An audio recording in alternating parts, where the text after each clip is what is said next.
We are kicking off my music march on this episode of Coleman on Purpose.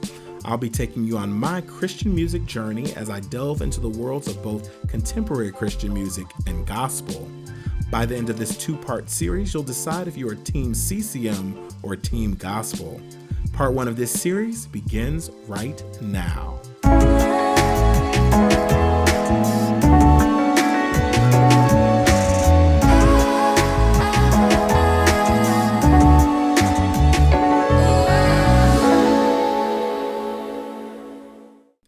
A huge welcome to all of my music lovers for this episode of Coleman on Purpose. I am David J. Coleman, and I want to welcome you to my music march.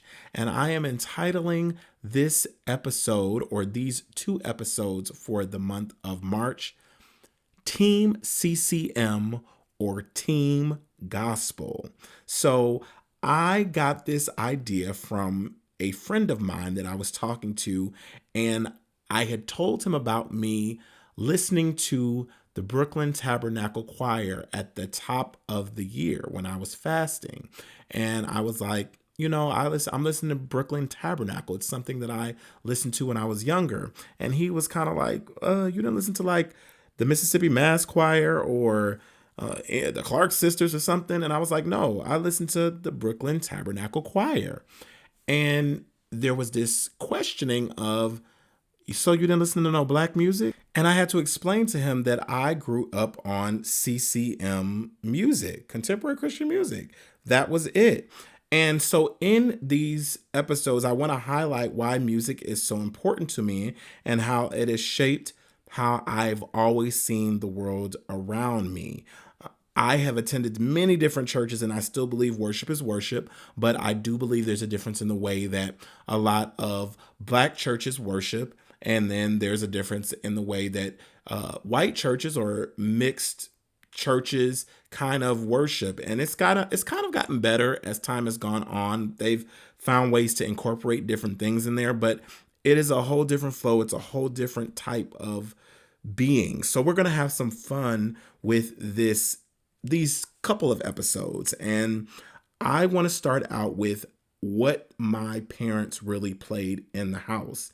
And that was a lot of worship music. Now, when I talk about worship music, I'm just talking about straight, like almost straight from the Bible, biblical songs that kind of sound a little bit like hymns. It doesn't date back to like hymns, but it's like modern hymns. That's kind of how I could explain the type of music that I really, really grew up on. And even though my church in St. Louis was a mixture of, it was non-denominational, but it was a mixture of like a little bit of Baptist, it had a little bit of something for everybody.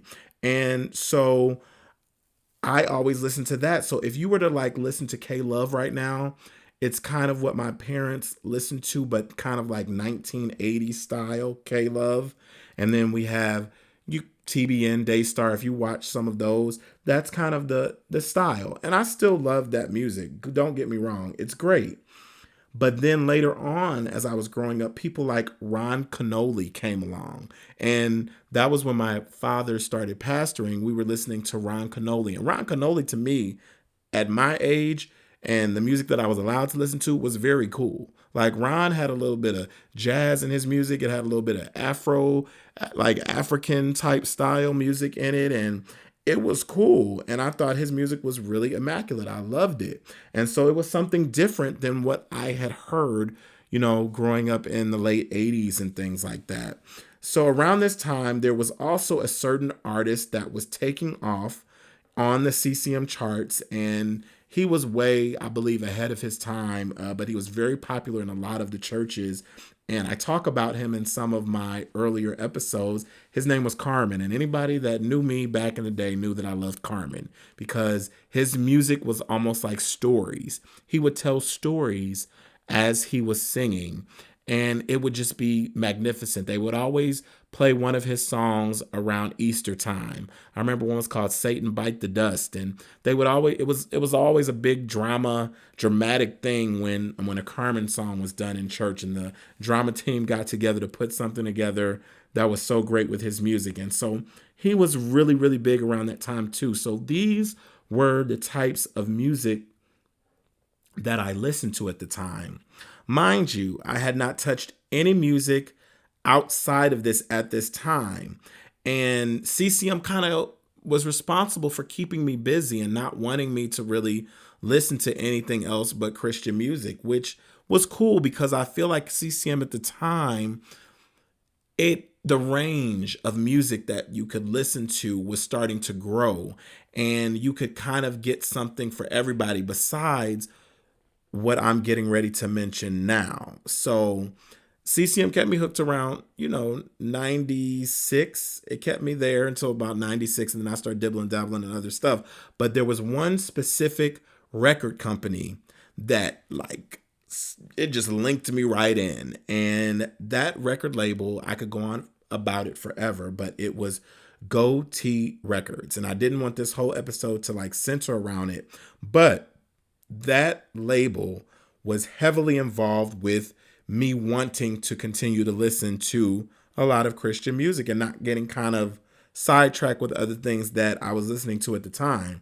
And the people that founded GoT Records were DC Talk's Toby McKeon. That was a very popular group. DC Talk was the height of like it was like CCM on steroids. Like they were very, very popular. Jesus Freak, Free at Last, all the things that they came out with, very popular. So Toby McKeon, Joey Elwood, and Todd Collins were the founders, the Goatee brothers, of this record company. And one of the first artists to join the label was my favorite group, Out of Eden. Now, I don't just like Goatee Records because of Out of Eden. I'll explain that later. This group would be the key to me really staying so centered and connected with loving CCM music as a whole. I had the privilege of interviewing Lisa Nicole, which was one of the group members of Out of Eden at the beginning of this season, which was such a full circle moment for me. And I keep up with what's going on in the group right now because that group literally helped me through a lot of my adolescent year when I was feeling so weird and so out of place. Like it really helped me to kind of find my way. But I will talk about the goods and the bads of being like a black CCM kid, as I would say, like a black CCM kind of kid.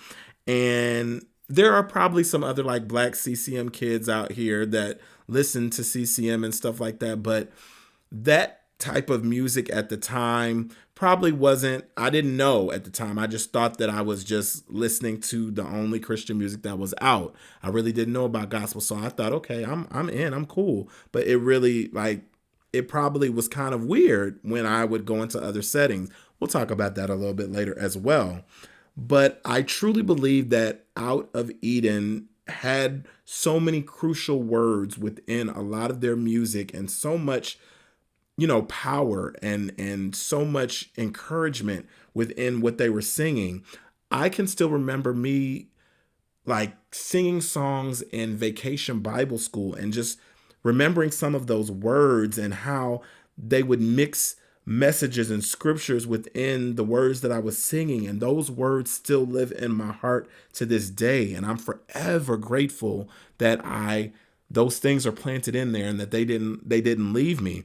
And that's why I look at OOE the same way, because even though the very first album that they came out with was not as I don't think it was there weren't a lot of like scriptures or anything like that. It was just very broad. You could kind of tell that they were trying to have a specific sound that sounded kind of like what was going on in the outside world, but they still wanted to have some connection with Christ. And so I have to mention something because this group is my favorite group. And Out of Eden is getting ready to celebrate their 30th anniversary of their very first album, Lovin' the Day. And I haven't forgot any of the words or lyrics to that very first album because it is like my favorite album. But I'm always coming up with creative ways to highlight people that I love and artists that I love or different movies that I love. I always find ways to like just give that thing its due credit. And I tried to come up with something for them for their 30th. And I was thinking about doing some type of like skit or something like that. But work has been busy and different things have been going on. So I started writing something out that I want to share with you today on this podcast alone, because I probably won't get to doing the skit. But this was supposed to be an entire skit about their album, Love in the Day. And I want to read it to you now. And this is how I began it. Let's talk about it.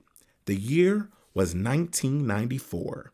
I'm making my way through the Christian Light bookstore in Dayton, Ohio. Back then, they set up little listening stations to hear new releases, cassettes, and CDs. This particular listening station had many, but one drew my attention, mainly because of the logo. The album was in a kind of a teal color. The name on the album was Out of Eden. I saw three black girls at the time on the front cover, and I was in. I started playing the first track, Lovely Day, thinking it was a brand new song. Please remember, I could not listen to any secular music, so I did not even know who Bill Withers was. I'm up here thinking this is a brand new song, but I loved it.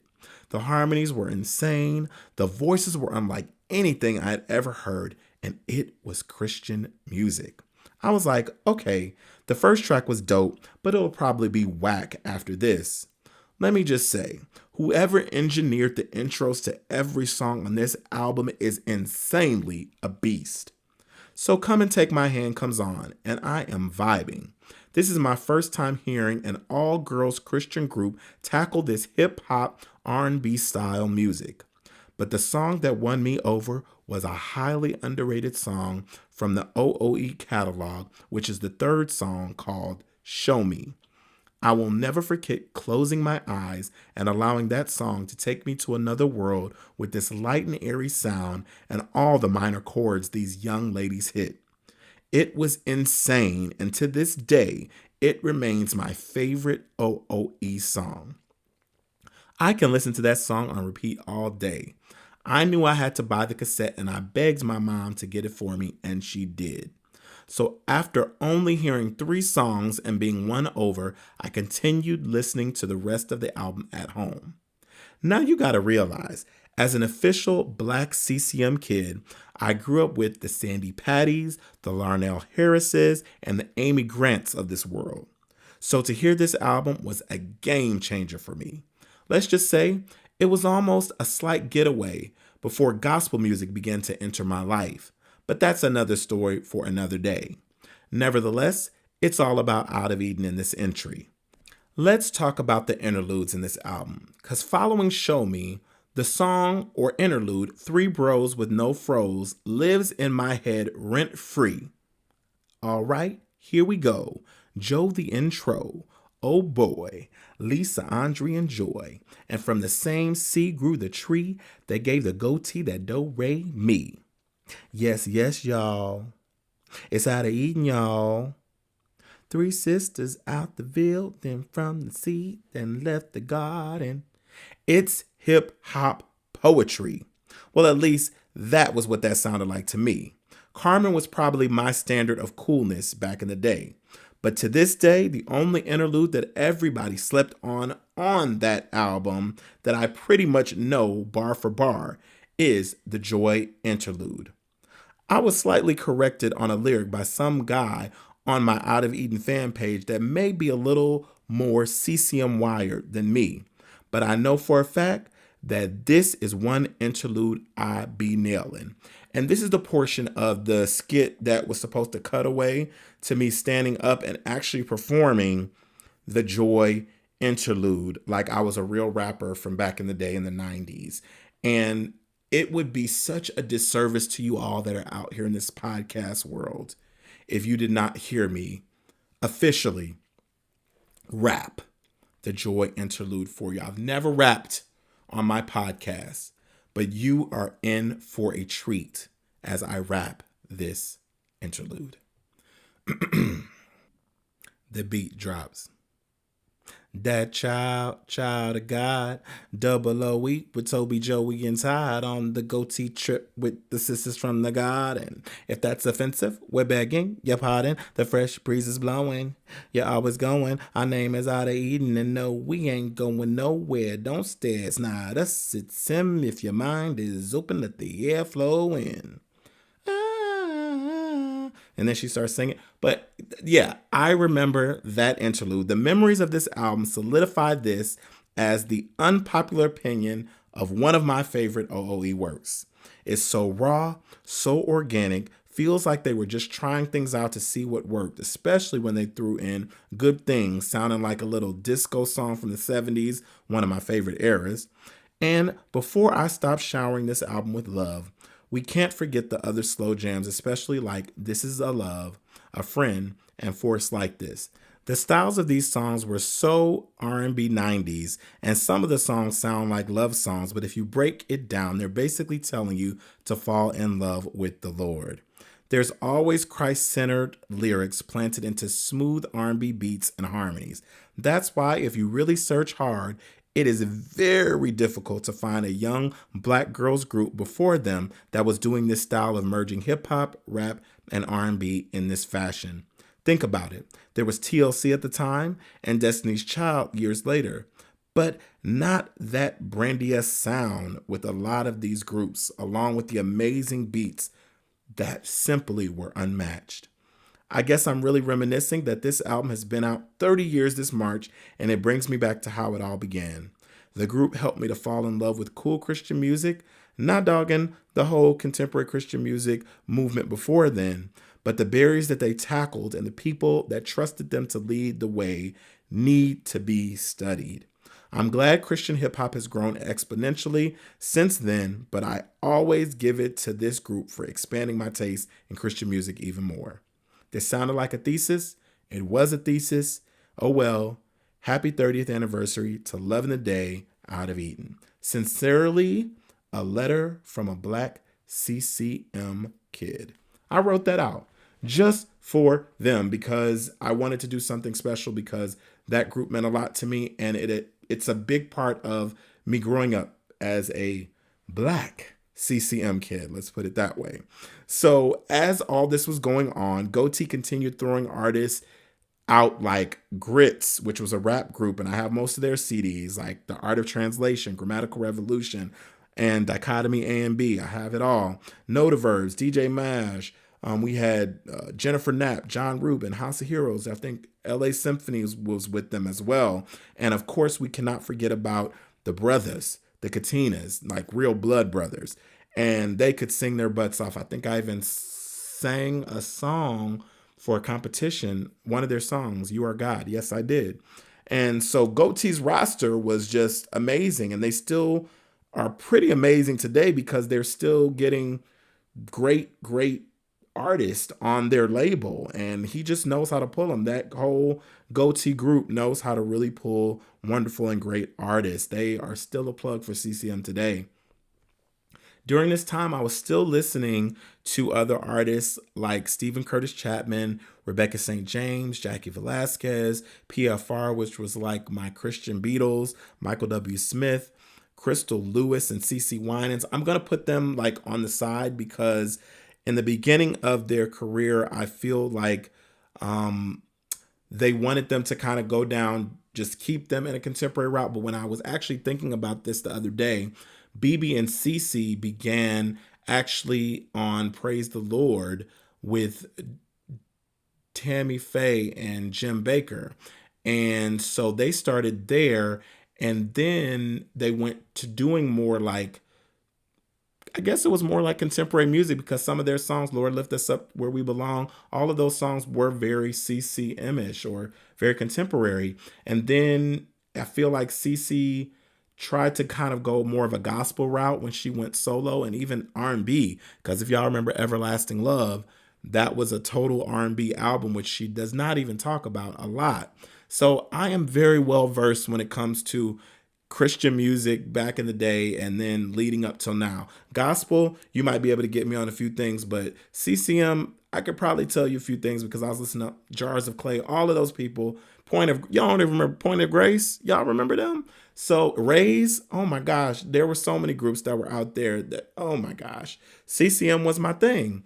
But I feel like a lot of times when we talk about how the music has changed now and how a lot of, like, if you turn on K Love and stuff, it does sound quite like a church service on Sunday. You might get some Toby Mac in there. He is like the quintessential person right now in CCM that's very popular, but there's a lot of other people. But I guess I've kind of fallen out of love with CCM a little bit more as my music taste has changed. But I still believe that they were a huge part of making some of the best music that I remember as a child. Even when I was fasting during my fast in January, I was listening to Brooklyn Tabernacle Choir along with some other styles of music that were more of like the 80s style worship that I was talking about. And I still remember those words like I was listening to them yesterday. It's wild that those are still there. And I remembered so many of the songs that I hadn't heard since I was younger. And I remembered that the importance of thinking about what I feed myself as far as even music is concerned.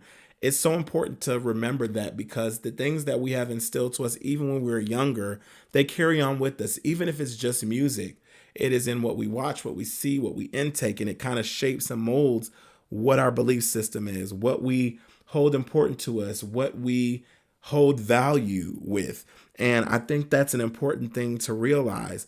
I didn't realize that as a younger teen, even when I started dibbling and dabbling into listening to oldies, that would eventually turn into me expanding my music taste to like R&B and rap. I have to go back and really truly thank people like Grits, T-Bone, who was out at the time, Gospel Gangsters. I don't know if y'all know. Yeah, I know that sounds crazy. Gospel Gangsters. Those were things that I was trying to pop in there to listen to.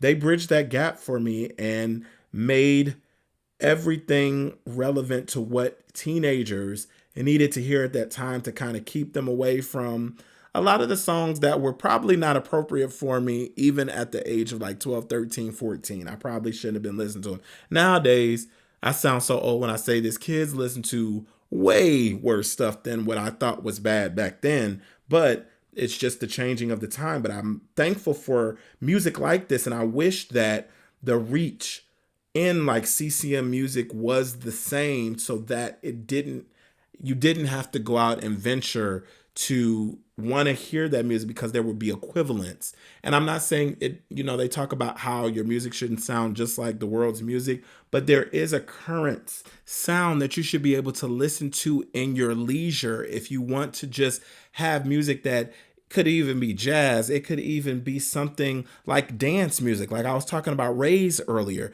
I don't even think there's any like dance music out. And what happened to all of the girls groups and the boys groups? I think just like secular music, I think that CCM or the contemporary Christian music and all of those people that run the Gospel Music Association and all of that, they are very concerned about what is selling, and we're losing the artistry. They're not taking any risks. I was just watching, somebody just sent me something, or I saw it on somebody's page, that a guy was telling that to the academy, to the people that were doing music, that there are no risk takers anymore in making movies. And I think we've lost that in music as well. There are no more risk takers. We're just going with what is popular or what is selling. I feel like back in the 80s and then maybe even the 90s especially, there were so many risks that were taken that we didn't know if it was going to do well or not. I don't think if anybody had ever taken a chance on a group like Grits or Out of Eden that we wouldn't know what was good. But those songs still hold true to today. And that's what makes artistry and music so great. And I really, really hope that as music artists and as producers and as investors, that the music industry digs back into creative things and creative ways. And I know some people have the liberty and the freedom to do that because they've been in the game so long. But what about the newcomers that come in and really want to express their new art or new ways of being, or express their love for the Lord through CCM music or through the Gospel Music Association? Like, bring those people in and let them really experience and do the things that they're supposed to do, because who knows, that could be the new wave of something that could bring many people into the fold of knowing God, of knowing all about different types of music. It would really be helpful and beneficial, I think. So eventually I would find my way to gospel music, and I have some great stories to tell you. And just like I was talking about Crystal Lewis and CC Winans, I was starting to get into the GMA territory. So I think I'm going to stop this episode here, because I want to save part two to talk about gospel music, people like Kirk Franklin and Yolanda Adams and all the other great people that I met along the way in the gospel music genre. So I'm going to stop with this episode of Coleman on Purpose, but I surely hope you join me for part two of our series. Make sure you follow me on Instagram at Deluxe Dave, DeluxeDave. Also on Instagram at Coleman on Purpose. Just type in Coleman on Purpose and you'll find the page that leads to all things Coleman on Purpose. I'm also on TikTok at DavidJ, DavidJ.Coleman, or you can type in Deluxe Dave on TikTok and find me there as well. Also, you can go to Coleman on Purpose on TikTok, where I will be loading up so many different videos and different clips from many cool episodes of Coleman on Purpose. Please remember that you are unique, you are loved, and you are created for greatness. I'll see you for part two real soon. Holla.